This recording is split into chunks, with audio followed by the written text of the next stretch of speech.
उत्तर प्रदेश में विधानसभा चुनाव होने हैं। ऐसे में केंद्र में एनडीए की सहयोगी आरपीआई पार्टी उत्तर प्रदेश में भी चुनाव लड़ना चाहती है। हमारे साथ आरपीआई के प्रमुख रामदास अठावले जी है। सर, कल आप गोरखपुर में थे, वहाँ साफ तौर पे कहा कि अगर बसपा को हराना है, यूपी में बीजेपी को, तो आरपीआई को साथ में लाना होगा।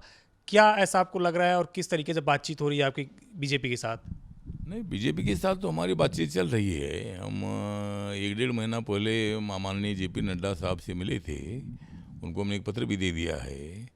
और उत्तर प्रदेश में रिपब्लिकन पार्टी अगर बीजेपी के साथ आती है, मतलब ऑलरेडी वैसे हमें एनडीए में ही है, लेकिन अगर रिपब्लिकन पार्टी को कुछ सीटें दी जाती है उत्तर प्रदेश में, तो बीजेपी का फ़ायदा होगा। 300 पार करने में कोई दिक्कत आएगी नहीं। और रिपब्लिकन पार्टी का भी मतलब उसमें फ़ायदा हो जाएगा।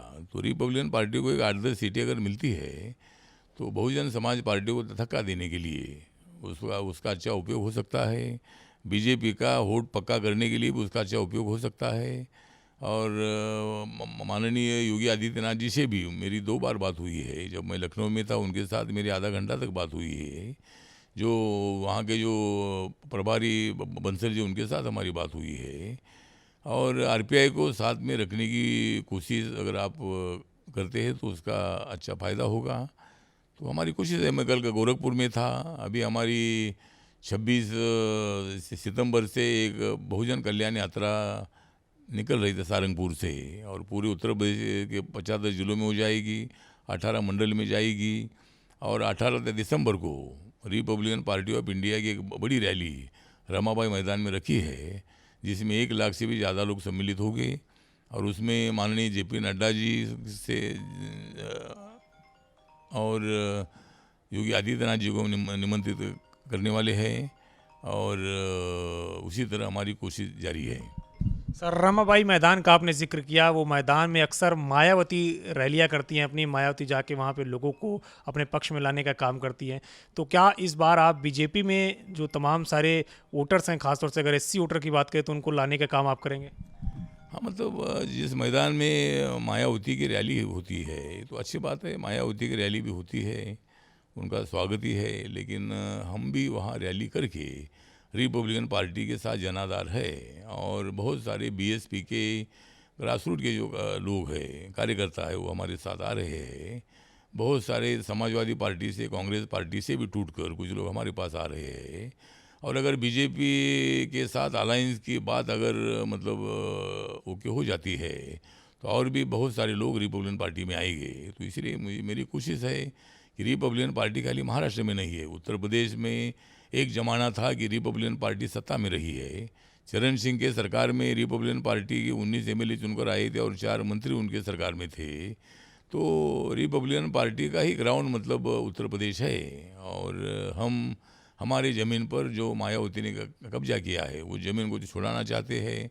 और वो ज़मीन में से आधी ज़मीन तो हमें मिलनी चाहिए। आधी ज़मीन आप रखो, आधी ज़मीन हमको मिलनी चाहिए।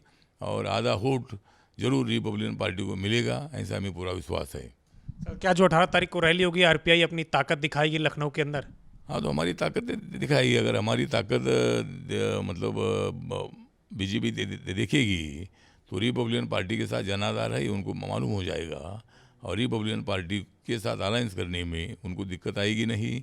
और इसीलिए हमने इस रैली को एक सक्सेस रैली के रूप में मतलब करने का कोशिश हमारी है। और रैली बहुत बड़ी रैली होगी। और रिपब्लिकन पार्टी का जनाधार हम पूरे उत्तर प्रदेश को दिखाएंगे। सर, कुल कितनी सीट चाहते हैं उत्तर प्रदेश के अंदर आप, और कहाँ पे चुनाव लड़वाएंगे अपने प्रत्याशियों को? कहाँ से तो अभी ये नहीं बोल सकता है, लेकिन एक 8-10 सीटें आरपीआई को मिलनी चाहिए, इसी तरह की हमारी कोशिश रहेगी। और रिपब्लिकन पार्टी में सभी जाति के लोग हैं, दलित है, आदिवासी है, जो अग्रवाल समाज, जो बनिया समाज है, वो भी हमारे साथ है। ब्राह्मण समाज के लोग भी हमारे साथ है। और मुस्लिम समाज के भी लोग आरपीआई के साथ है। तो इसी तरह सभी जाति धर्म के लोग आरपीआई के साथ आ रहे हैं। और कल हमारी गोरखपुर की जो सभा थी, वो सभा मतलब हमारी सक्सेस हो गई। ज़्यादा भीड़ तो नहीं, लेकिन कम से कम 2-3-4 हज़ार लोग उस रैली में आए थे। सर, एक आखिरी सवाल है। आप मांग कर रहे हैं कि जातिगत जनगणना होनी चाहिए, तमाम सारी और भी पार्टियां इस तरीके की मांग कर रही है। क्यों आप लोगों को लगता है कि इस बार जातिगत जनगणना होनी चाहिए, और केंद्र से क्या आप लोगों के निवेदन है? अभी मेरे पार्टी की भूमिका ये है कि जब मैं शुरू में 98 में रिपब्लिकन पार्टी के टिकट पर चुनकर आया था, तब मैंने पार्लियामेंट में तभी मांग किया था कि जाति के आधार पर अगर जनगणना होती है तो उससे मतलब सभी जातियों का वोट कितना है या सभी जातियों का जो पॉपुलेशन कितना परसेंट है ये मालूम हो जाएगा। इसीलिए जाति के आधार पर जनगणना करने से जातिवाद बढ़ेगा, ये मैं समझ नहीं हूँ। इसीलिए मैं सरकार में हूँ और लेकिन मेरे पार्टी की तरफ से माननीय मोदी सरकार जी के पास भी हमारी मांग है कि 2021 का जो सेंसस है ये जाति के आधार पर होना चाहिए। शुक्रिया हमसे बातचीत करने के लिए। तो ये आरपीआई प्रमुख रामदास अठावले, जिनका कहना है कि लखनऊ में 18 तारीख को रमाबाई मैदान में एक बड़ी रैली आयोजित की जाएगी, जिसमें आरपीआई अपनी ताकत दिखाएगी और बीजेपी के साथ कम से कम 10 सीटें उत्तर प्रदेश में चाहती है। कैप्टन कुलवंत के साथ Avinash Tiwari, ABP Ganga, Delhi. ABP news आपको रखे आगे।